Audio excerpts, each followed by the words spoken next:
ওম শান্তি। আজ 18 মার্চ 2024 প্রাত মুরলি। বাবা আজ বলেছেন, মিষ্টি বাচ্চারা, বিচার সাগর মন্থন করে এমন একটা টপিক বের করো যে টপিকের ওপরে সব জায়গাতেই একই সাথে ভাষণ চলবে। এটাই হলো তোমাদের ইউনিটি। আজকের প্রশ্ন, কি ধরনের পরিশ্রম করতে করতে তোমরা বাচ্চারা পাসুই তনার হয়ে যেতে পারো? উত্তর, কর্মবন্ধনের ঊর্ধ্বে থাকো। যখন কারোর সঙ্গে কথা বলো তো আত্মা ভাই মনে করে ভাইকে দেখো। বাবার থেকে শুনলেও বাবাকে ভ্রুকুটিতে দেখো। ভাই ভাইয়ের দৃষ্টিতে সেই স্নেহ আর সম্বন্ধ পরিপক্ক হয়ে যাবে। এটাই হলো পরিশ্রমের কাজ। এতেই পাসুই তনার হবে। উচ্চপদ প্রাপ্ত করবে যে বাচ্চারা এই পুরুষার্থ তারা অবশ্যই করবে। ওম শান্তি। মিষ্টি মিষ্টি বাচ্চাদের বোঝানো হয়েছে এটা হলো মৃত্যুলোক। এর প্রতি তুলনারূপে অমর লোকও আছে। ভক্তি মার্গে দেখানো হয় শঙ্কর পার্বতীকে অমর কথা শুনিয়েছিল। এখন অমর লোকে তো তোমরা যাও।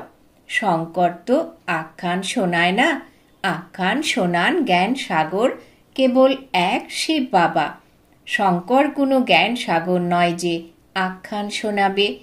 এই রকম সব বিষয়ের উপরে বাচ্চারা তোমাদের বোঝাতে হবে। মৃত্যুর উপরে কিভাবে বিজয় প্রাপ্ত করা হয়, এই যে নলেজ, এটাই অমর করে। এতে আয়ু বাড়তে থাকে। ওখানে মৃত্যু হয় না। এখানে তোমরা 5 বিকার বা রাবণের ওপরে বিজয় প্রাপ্ত করলে রাম রাজ্য বা অমর লোকের মালিক হও। মৃত্যু লোকে হলো রাবণ রাজ্য, অমর লোকে হলো রাম রাজ্য। দেবতাদের কখনো মৃত্যু গ্রাস করে না। ওখানে মৃত্যুর মিছিল হয় না। তাই এই টপিকও খুব ভালো।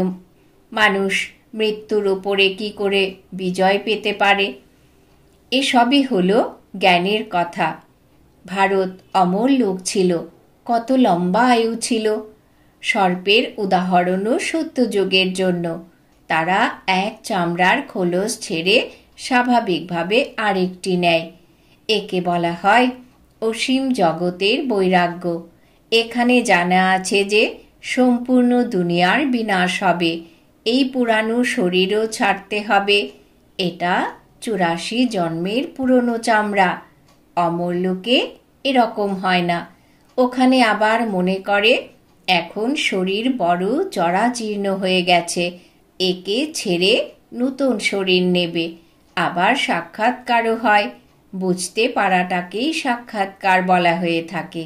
আমাদের এখন নতুন চামড়া তৈরি হচ্ছে, পুরনোটা এখন ছাড়তে হবে।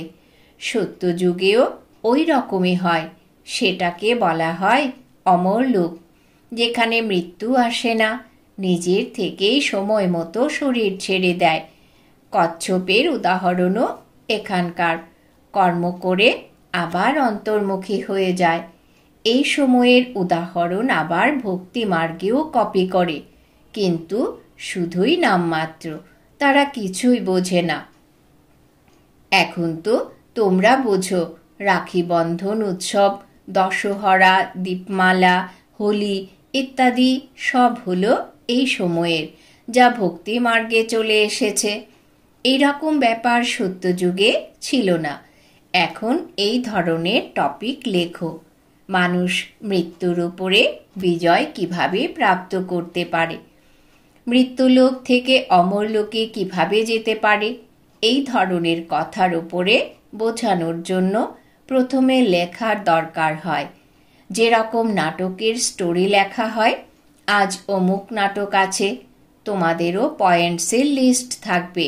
আজ এই টপিকের ওপরে বোঝানো হবে। রাবণ রাজ্য থেকে দৈবী রাজ্যতে কিভাবে যাওয়া যায়।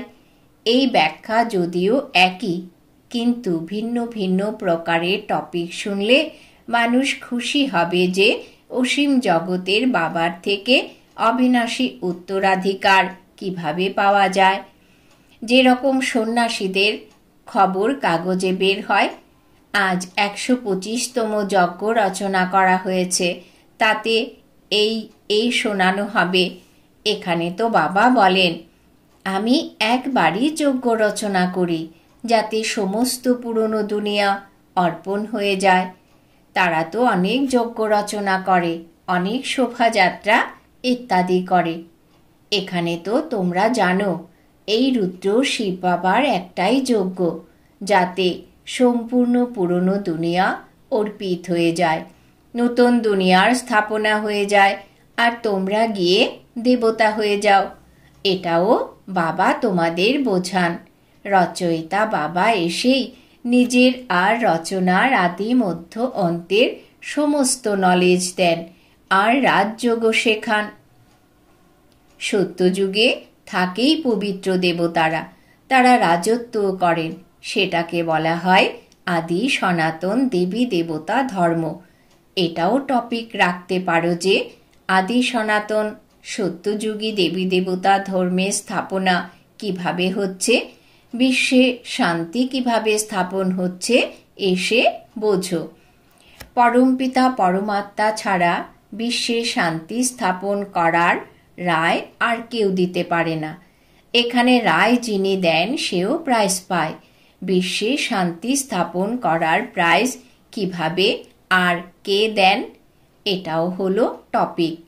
ওই রকম বিচার সাগর মন্থন করে টপিক বের করা যায়। এই রকম ব্যবস্থা করা হোক যে সব জায়গায় একই টপিক নেওয়া হবে, সকলের মধ্যে কানেকশন থাকবে। সেই রকম লিস্ট তৈরি করে প্রথমে নির্দেশ দিতে হবে, তারপর সংবাদ দিল্লিতেও যেন পৌঁছায়, সবাই যাতে জানতে পারে যে সব জায়গায় ওই রকম ভাষণ হচ্ছিল। একেই বলা হয় ইউনিটি।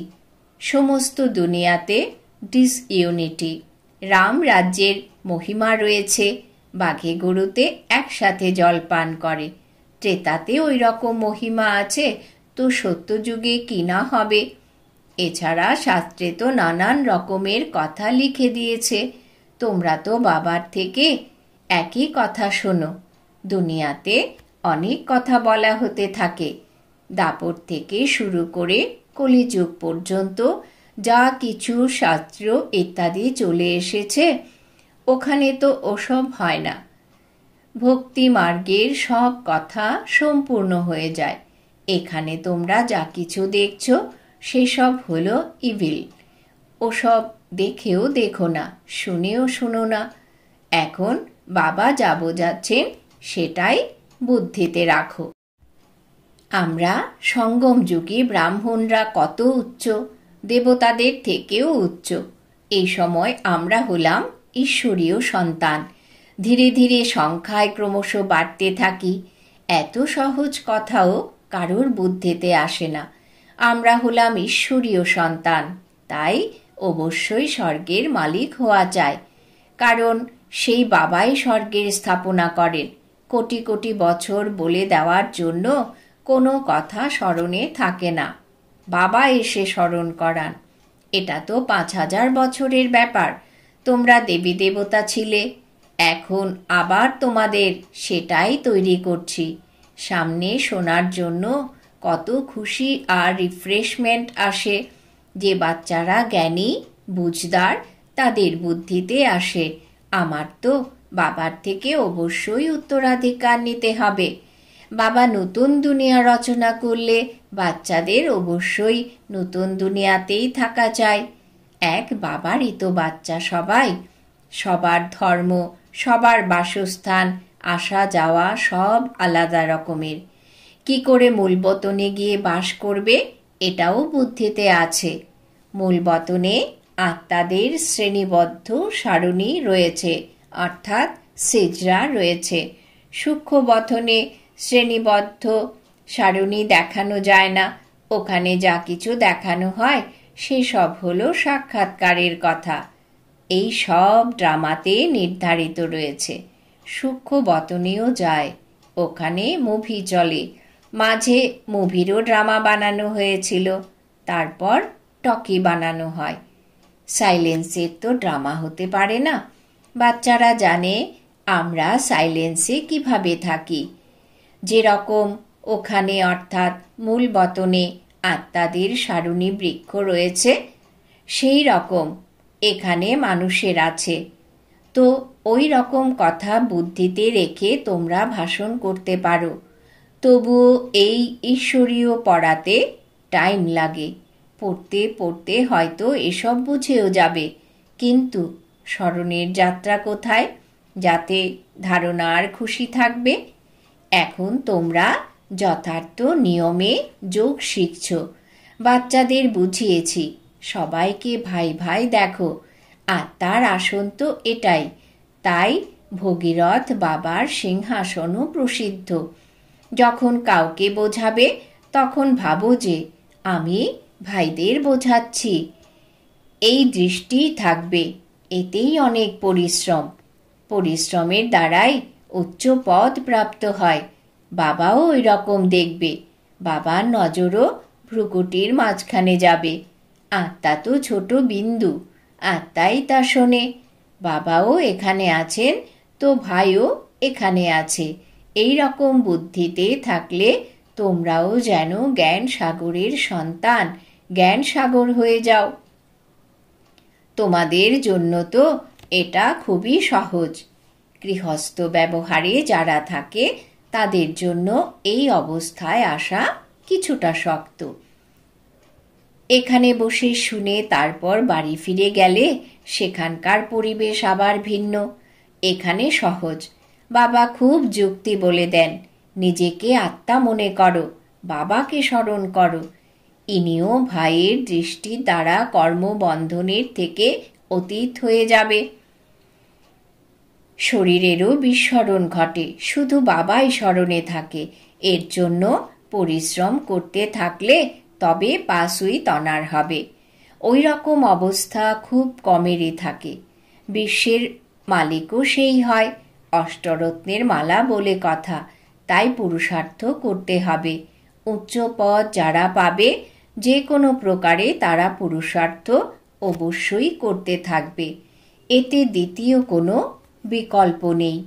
ভাই ভাইয়ের দৃষ্টি, স্নেহের সম্বন্ধ হয়ে যায়। কুদৃষ্টি সেখানে থেমে যায়। সেই জন্য বাবা বলেন, তোমাদের গুচ্ছ গুচ্ছ বিষয় শোনাচ্ছি। এতে অভ্যাস করা পরিশ্রমের কাজ। এখানেও বসে আছো তো নিজেকে আত্মা মনে করো। আত্মাই শ্রবণ করে।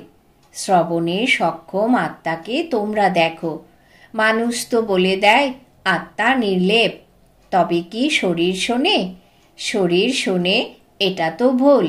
বাবা তোমাদের গুচ্ছ গুচ্ছ বিষয় শোনান।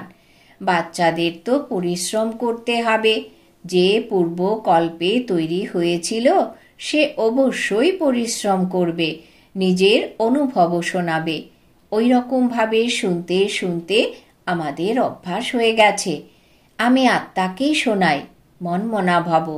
আবার সে ওকে, ও তাকে বলে মনমনা ভব, অর্থাৎ বাবাকে স্মরণ করো। এটা হলো গুপ্ত পরিশ্রম। যেরকম পড়াশোনাও একান্তে বৃক্ষের নিচে গিয়ে অভ্যাস করে, সেটা হলো স্থূল ব্যাপার। এটা তো প্র্যাকটিস করার ব্যাপার। প্রতিদিন তোমাদের এই প্র্যাকটিস বাড়তে থাকবে।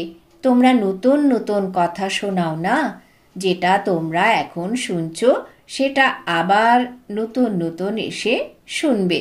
কেউ বলে আমি দেরিতে এসেছি। আরে তুমি তো আরোই ফার্স্ট ক্লাস গুচ্ছ সব কথা শুনছ। যাতে পুরুষার্থ করলেই উচ্চপদ প্রাপ্ত হয়, আরোই ভালো। মায়া তো শেষ পর্যন্ত ছাড়ে না। মায়ার লড়াই চলতে থাকে যতক্ষণ না তোমাদের বিজয় প্রাপ্ত হচ্ছে। আবার অনায়াসেই তোমরা চলে যাবে। যে যত স্মরণ করবে, মনে করবে আমি বাবার কাছে যাচ্ছি, শরীর ছেড়ে দেয়। বাবা দেখছেন ওই রকম ব্রহ্মতে লীন হওয়ার লক্ষ্য যারা রাখে, তারা যখন শরীর ছাড়ে তো একদম নিস্তব্ধ হয়ে যায়। এছাড়া মোক্ষ তো কেউ পায় না, ফিরেও যেতে পারে না। নাটকে তো সব অ্যাক্টার্স দরকার, শেষে সবাই এসে যায়। যখন একজনও থাকবে না তখন ফিরে যাবে। যে কোনো মানুষ, সবাই চলে যাবে। তবে কিছু বাঁচবে, তারা বলবে সবাইকে সি অফ করছি। এই সময় সত্যযুগের স্থাপনা হচ্ছে। কত শত কোটি মানুষ, সবাইকে আমরা সি অফ করে আবার নিজের রাজধানীতে চলে যাব। জাগতিক দুনিয়ায় মানুষ বড়জোর 40-50 জনকে সি অফ করবে। তোমরা কতজনকে সি অফ করো? সব আত্মারা মশার ঝাঁকের মতো শান্তিধামে চলে যাবে। তুমি এসেছো সাথে নিয়ে যেতে আর সবাইকে পাঠানোর জন্য। তোমার ব্যাপার হলো ওয়ান্ডারফুল। এত কোটি কোটি মানুষ যাবে, ওদের সি অফ করবে, সবাই মূল বতনে ফিরে যাবে। তোমরা মূল ধামে গেলে সেখানকার সংখ্যা বৃদ্ধি হতে থাকবে। বংশবৃক্ষ অর্থাৎ সিজরা ক্রমাগত বড় হয়ে যাবে। তারপর রুণ্ডমালা অর্থাৎ বিষ্ণুর মালা রুদ্রমালাতে অর্থাৎ শিবের মালায় পরিণত হবে। এও তোমাদের বুদ্ধিতে আছে যে রুদ্রমালা কিভাবে রুণ্ডমালা হয়। তোমাদের মধ্যে যাদের বিশাল বুদ্ধি, তারাই এসব বুঝতে পারবে। বাবাকে যাতে বাচ্চারা স্মরণ করতে পারে, তার জন্য নানা রকমভাবে বাবা বোঝাতে থাকেন। আমরা রুদ্রমালাতে গিয়ে রুণ্ডমালাতে আসব সুখধামে। তারপর নম্বর অনুযায়ী আসতে থাকবে। কত বড় রুদ্রমালা তৈরি হতে থাকে, এই জ্ঞানকে কেউ জানে না। কোথা থেকে এর আদি, এই জ্ঞানের বিষয়ে কেউ জানে না। একমাত্র তোমরা সঙ্গমযুগী ব্রাহ্মণরাই জানো। এই সঙ্গম যুগকে স্মরণ করলে সমস্ত নলেজ বুদ্ধিতে এসে যাবে। তোমরা তো লাইট হাউস, সবাইকে নির্দিষ্ট ঠিকানায় নিয়ে যাওয়ার জন্য। তোমরা কিভাবে ভালো লাইট হাউস হয়ে ওঠো? এরকম কোনো কথাই নেই যা তোমাদের বোধগম্য নয়। তোমরা একাধারে সার্জন, মহাজন, আবার ধোপাও। তোমাদের মধ্যে সব বিশেষত্বই এসে যায়, তোমাদেরও মহিমা হয়ে যায়। কিন্তু তা হয় নম্বর অনুযায়ী, পুরুষার্থ অনুসারে। যেমন যেমন কর্তব্য করতে থাকো তেমন তেমন খেতে হয়। বাবা যে ডাইরেকশন দেন তার উপরে চিন্তন করা, সেমিনার করা বাচ্চারা, এ হলো তোমাদের কাজ। বাবা কিছু বারণ করেন না। আচ্ছা, বেশি বলে কি লাভ? বাবা বলেন মনমনা ভব। বাবা তোমাদের কত পুষ্টিকর জিনিস খাওয়াচ্ছেন। আচ্ছা, মিষ্টি মিষ্টি হারানিধি বাচ্চাদের প্রতি মাতা পিতা বাপ দাদার স্মরণের স্নেহ সুমন আর সুপ্রভাত। আত্মাদের পিতা তার আত্মারূপী বাচ্চাদেরকে জানাচ্ছেন নমস্কার। আমরা আত্মারূপী বাচ্চারা আমাদের মাতা পিতা বাপ দাদাকে জানাই স্মরণের স্নেহ সুমন, সুপ্রভাত, নমস্কার। ধারণার জন্য মুখ্য সার। 1 নম্বর, সর্বদা এই নেশা যেন থাকে যে আমরা সঙ্গমযুগী ব্রাহ্মণ, দেবতাদের থেকেও উচ্চ। কারণ এখন আমরা ঈশ্বরীয় সন্তান। আমরা হলাম মাস্টার জ্ঞান সাগর। সব রকমের বিশেষত্বে আমরা পরিপূর্ণ হয়ে উঠি। 2 নম্বর, যা বাবা বোঝান সেটাই বুদ্ধিতে রাখতে হবে। এছাড়া আর কোনো কিছুই শুনেও শুনো না, দেখেও দেখো না। Hear no evil, see no evil. বরদান। বাবাজ বরদান দিয়েছেন, ঈশ্বরীয় সেবার দ্বারা ভ্যারাইটি মেওয়া প্রাপ্তকারী অধিকারী আত্মা ভব। ঈশ্বরীয় সেবার দ্বারা ভ্যারাইটি মেওয়া প্রাপ্তকারী অধিকারী আত্মা ভব। ব্যাখ্যা। বলা হয়ে থাকে, করো সেবা তো পাবে মেওয়া। ঈশ্বরীয় জ্ঞান দেওয়াই হলো ঈশ্বরীয় সেবা। যারা এই সেবা করে তাদের অতীন্দ্রিয় সুখের, শক্তির, খুশির ভ্যারাইটি মেওয়া প্রস্তুত হয়, প্রাপ্ত হয়। তোমরা ব্রাহ্মণরাই হলে এর অধিকারী, কেননা তোমাদের কাজই হলো ঈশ্বরীয় জ্ঞান মুরলি পড়া এবং পড়ানো, যার দ্বারা অন্যরাও ঈশ্বরের সন্তান হয়ে যাবে। তো এই রকম ঈশ্বরীয় সেবা করে ঈশ্বরীয় ফলের অধিকারী হয়ে গেছো। এই নেশাতে থাকো। স্লোগান: বাবার সাথে থেকে কর্ম করো তো ডবল লাইট থাকবে। বাবার সাথে থেকে কর্ম করো তো ডবল লাইট থাকবে। আজকের সমান আমি অধিকারী আত্মা। ওম শান্তি।